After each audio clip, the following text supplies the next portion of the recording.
on the issue of water, let's actually get directly to your book. So, We the Poisoned, it's about Flint, Michigan. You've been on the beat covering this from the very beginning. Let's actually sort of go back in time and just walk everybody through exactly what happened with the Flint water crisis, how we got to this point, who are the villains, et cetera. Yeah, I think that if people have seen Roger and Me, Michael Moore's famous documentary, I think that's a good starting point, because this couldn't have happened unless there was kind of a controlled demolition of places like Flint.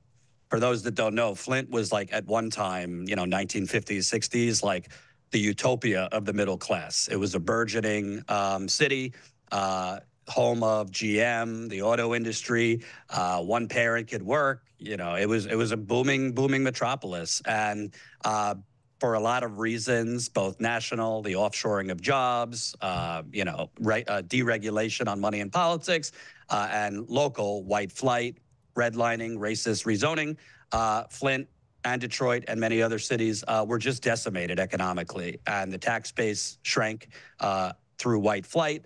And it just, at the turn of the century, the 2000s, beginning of the 2010s, was kind of like a rotting economic corpse. So then enter, at that time, Republican Governor Rick Snyder. At a time like pre-Trump, he was kind of, rumored to want to run for president in 2016. And he was running government like a business, which we know how that works out.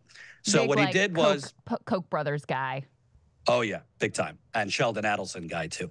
So what he did was he declared a financial emergency in places like Flint, Detroit, other cities, predominantly black cities, and he appointed unelected emergency managers. So all the freak out now about democracy is on the line. Well, this is actually a case of like democracy was removed. So he pushed through, really draconian laws, appointed unelected emergency managers, call them czars, to basically take over for the elected mayor and city council.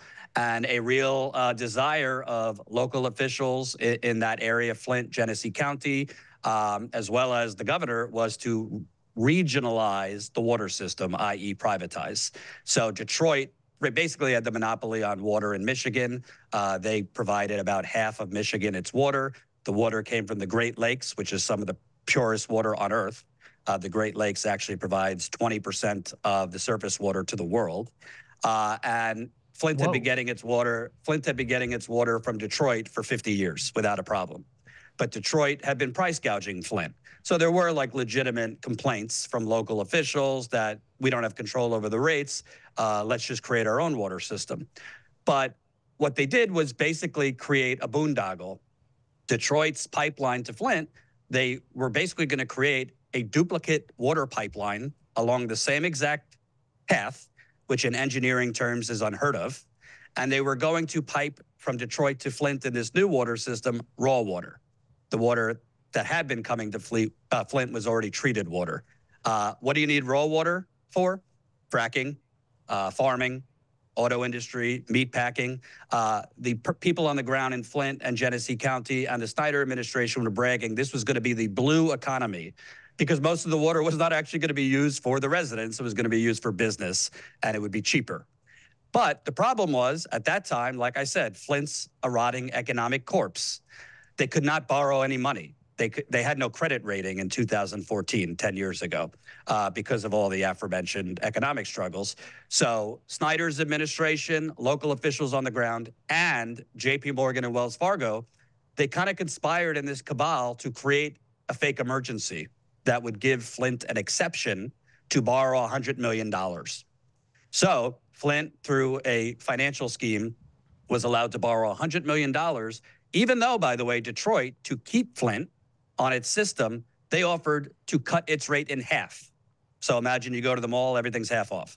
So it was never about saving money, because Flint would have saved money staying on Detroit. It was about creating this completely unnecessary new privatized water system for which the majority of the water was not going to be used for residents drinking or bathing. And they basically indebted Flint, which legally was not allowed to borrow any more money, to borrow $100 million for this brand new water system. And oh, by the way, while that new water system was being built, we will use the Flint River, which we were just talking about corporate pollution. General Motors, Dow Chemical, DuPont had dumped all its crap and waste in there for 100 years. And oh, by the way, we'll use the Flint water plant, which is the equivalent of one of these Boeing planes falling apart in midair. Right. The Flint water plant did not even have the proper equipment to treat the water. The media has always just. And you spoke to workers actually at the Flint water plant who were like, this is not going to work. So that was one of the things I wanted to ask you about is I'm not an expert on water systems, but it seems pretty self-evident, and the residents themselves felt this way. Like they were looking at the Flint River and saying, this water is disgusting. And you think that this is going to work out. So who raised questions at the time? Were there people within government who were looking at this going, number one, Flint, Michigan borrowing $100 million. What are we doing here? Number two, we're going from using this, Great Lakes, like glacial water, which is relatively pristine, to using the Flint River. How is that going to work? Number three, we have this incredibly aging and inadequate water treatment system that's supposed to now shoulder all of this burden. And Detroit is offering us actually a good deal now. And my recollection from your book is like a seat on the board so that there would be permanent, Flint would have a say in what the rates were going forward. Was there anyone with power in government who was saying, this is insane? What are we doing here? No, because the power was taken by the governor. Again, the emergency manager was an unelected bureaucrat. So even though they would have ceremonial votes, the Flint City Council could ceremonially vote. It didn't matter because the emergency manager could overtake it. And I don't hear Democrats with their fundraising emails screaming about this. This is actually democracy being removed. But to answer your question, let's start with the governor. My book shows he was warned a year before the water switch that the Flint River water was not safe. He was warned by his own environmental officials that there was a bacterial risk, which proved to be true, right, if Flint River was used as a full-time water distribution system. He was warned about carcinogens, which are those TTHMs.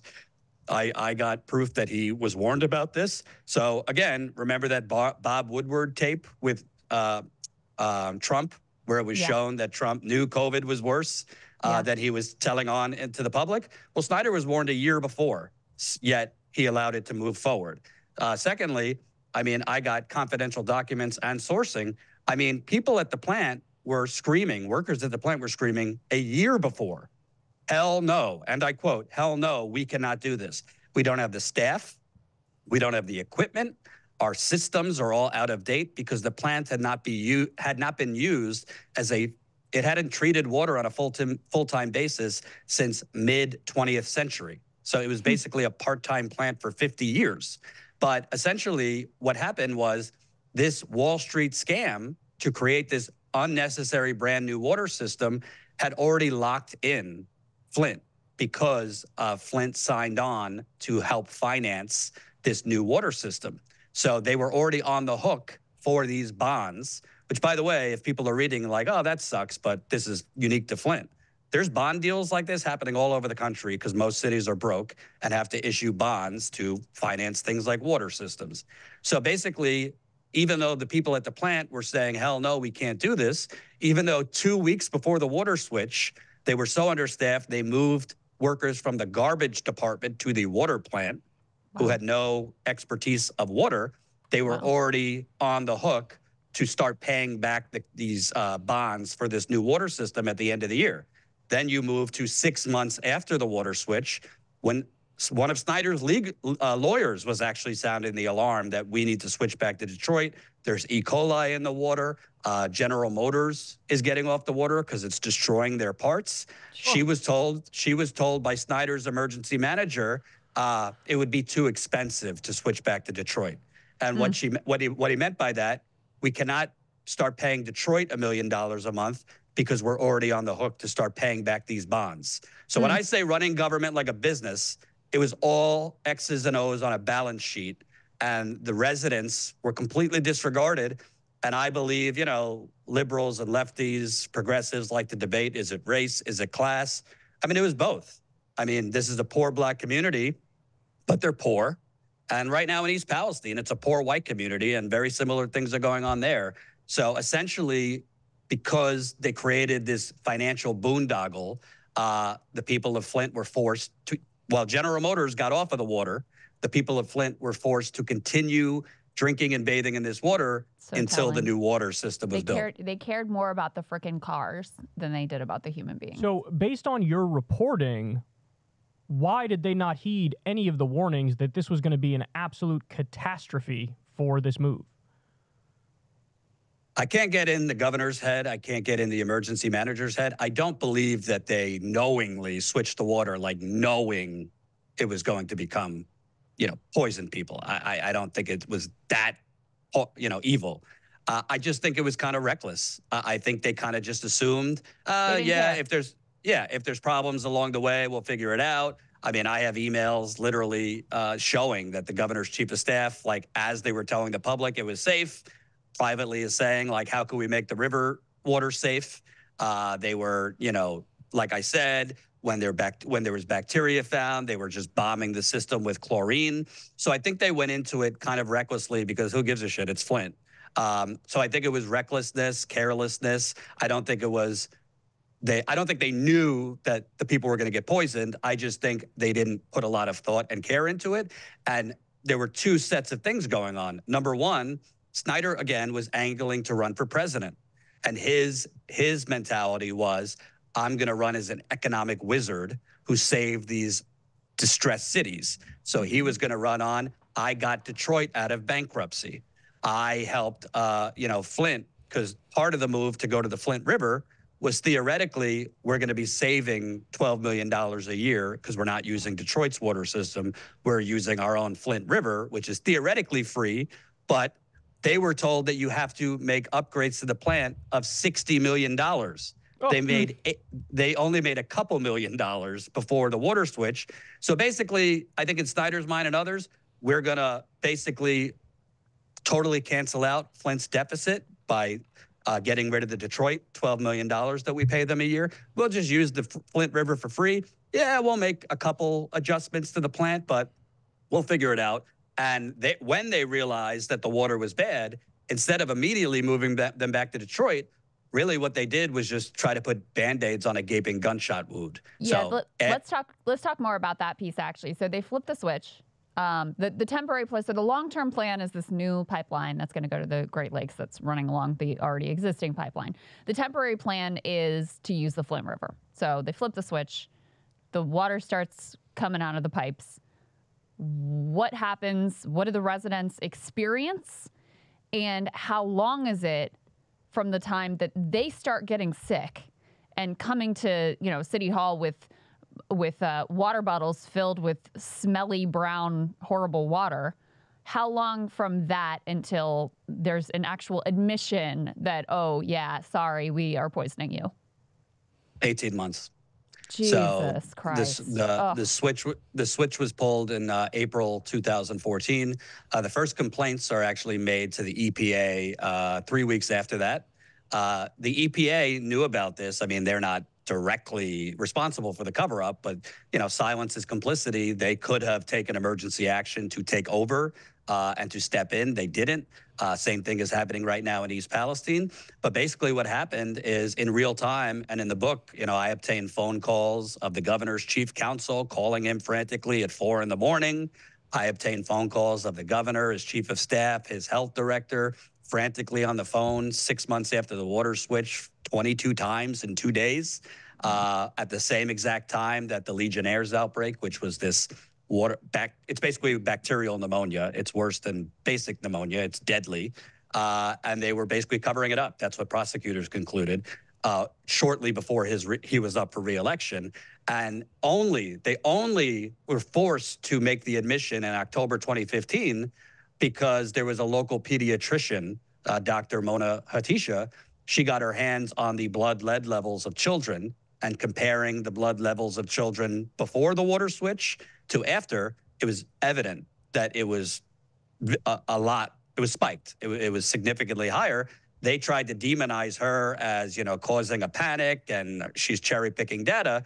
But finally, after it became clear she was right, they finally admitted it. So it's not even clear they would have admitted it if not for a local pediatrician. Wow. And my reporting shows that Snyder, in particular, he knew about the deadly bacterial pneumonia, Legionnaires. He knew about it 16 months before he notified the public. Oh. And I think there were a lot of things going on. Number one, I mean, he was ambitious and a sociopath, clearly, and was putting a potential presidential run before the safety of the people he represents.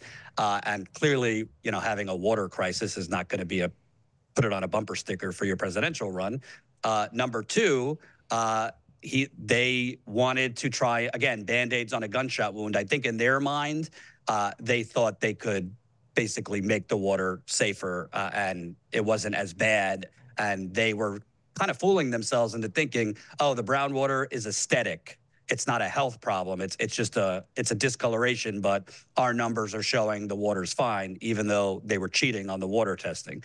So I think Snyder, in his mind and his people thought, let's focus on our national ambitions and we'll fix the water as we go, which is the equivalent of, you know, Boeing trying to fix the planes as in mid-flight. And you can't tell me if this happened in Ann Arbor, it wouldn't have happened. But if this happened an hour down the road in whiter, wealthier Ann Arbor, if it happened, I mean, immediately it would have been stopped because it would have affected people in the government's class. Who mattered. Yeah, exactly. No, I mean, you see it with like Israel and Palestine, the level of dehumanization. Like that's what leads you to not care.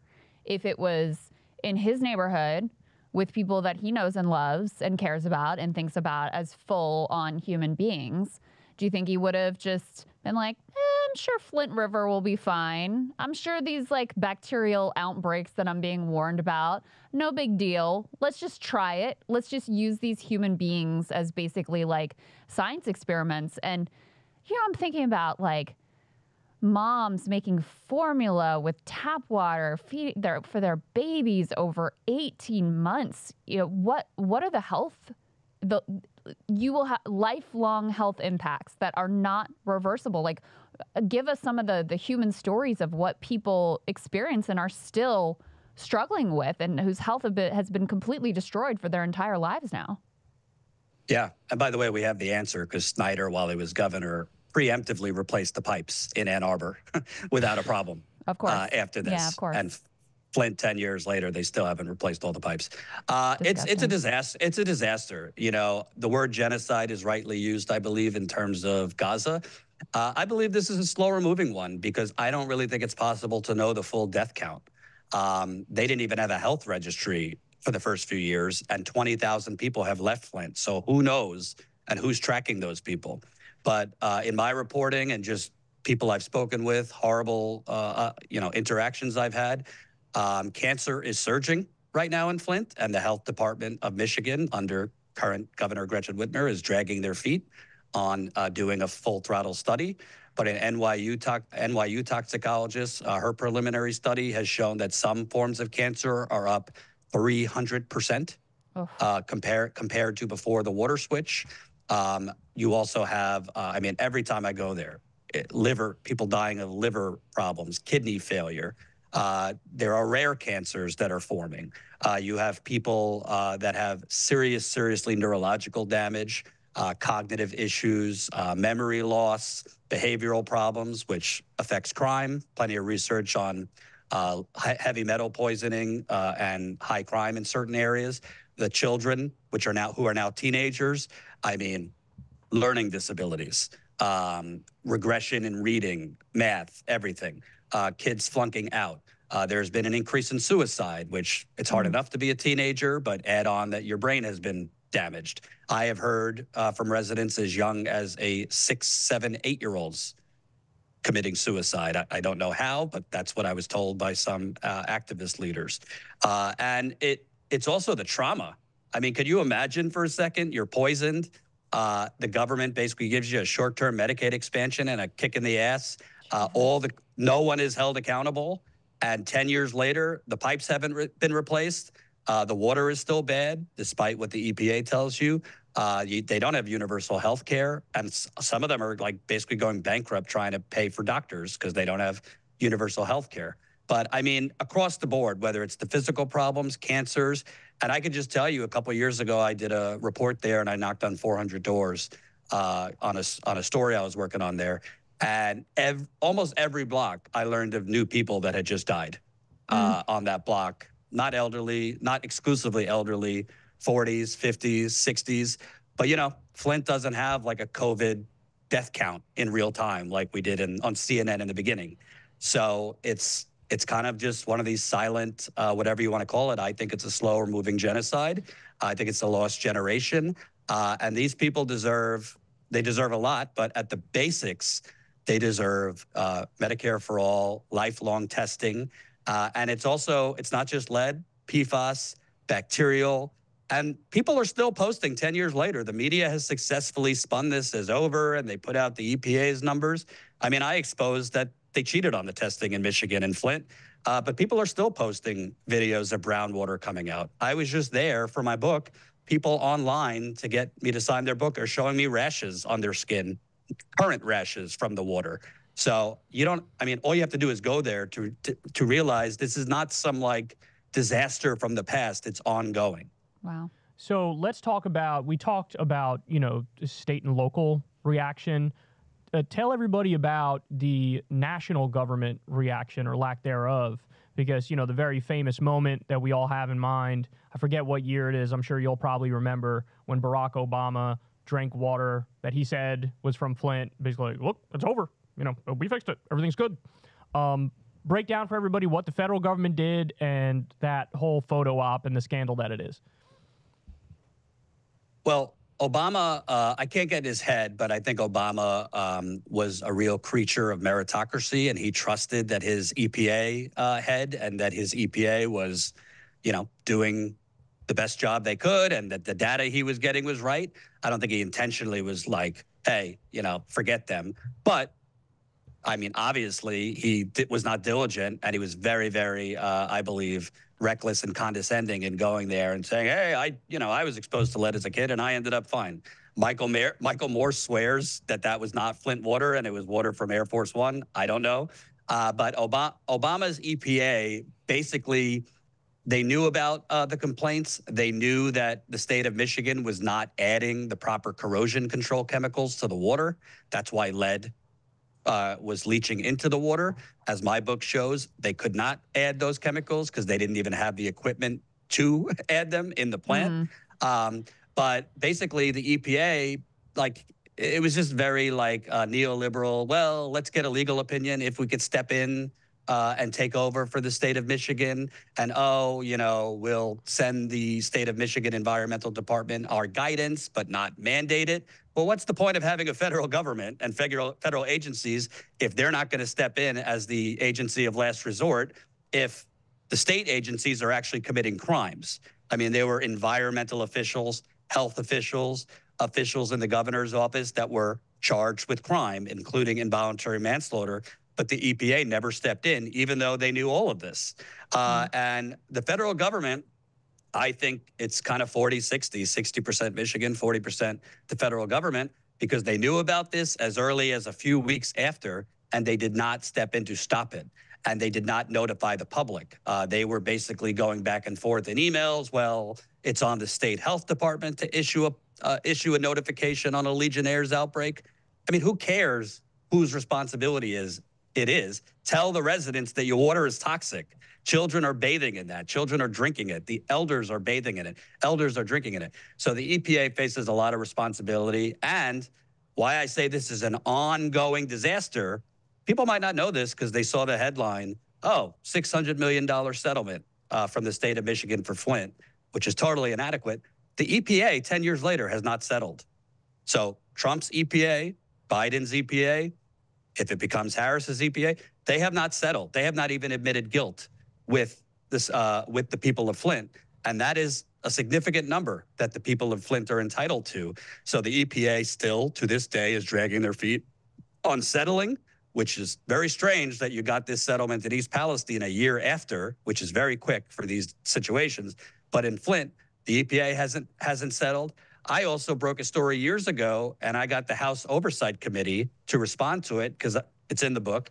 but I found evidence that the governor of Michigan, Rick Snyder, his top officials, they deleted their phones right before the launch of the criminal investigation. Wow. You would think the House wants to look into that. They gave me some vague, BS statement. They never looked into it. I also have reporting that the massive financial scheme that we've already went through, I mean, investigators in Michigan that were investigating the Flint water crisis, they believed that this should be an FBI case because it was to that level of fraud. The FBI didn't want to touch it. So there is federal complicity in this. It's not just the state. And that's why I call it the biggest government cover-up of the 21st century. You got the federal government, the state government, the city government, private foundations, Wall Street banks, all in on it together. And, sorry to boomers who might be watching, but Watergate didn't kill anyone. It was just a bunch of knuckleheads breaking into an office. This is killing people, and it's a lot more sinister, in my opinion, than Watergate. All right, guys, this is just a small piece of the conversation we had with Jordan Chariton. He wrote an amazing book called We the Poisoned about Flint, Michigan, and how an entire massive American city was poisoned and the government didn't fix it and didn't care. Crystal and him are going to be doing a talk this Sunday at Busboys and Poets in Washington, D.C. You're invited to come and partake. They even have a Q&A session. And if you want to see the entire thing, the entire interview we did, I highly recommend it. Go ahead and sign up on Substack. That link is below. Enjoy.